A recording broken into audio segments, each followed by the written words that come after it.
Sinabihan na kanina eh. Baka maputol niyo yung sa lupa ng imbisi. Yung nagsabi. Sinabihan ko yung ano tatay ni ano kanina. Kante. Pante. Ay, ano sabi? Abay nakita yung malalaking kawayan dito eh.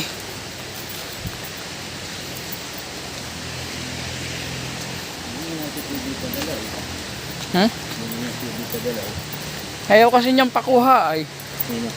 Yung tatang. Kanina. Sa atin. Kanina, di sa tayo tinabang. Puro siya ano eh. Hindi naman kanya. Hindi mo napapadala yun. Kaya,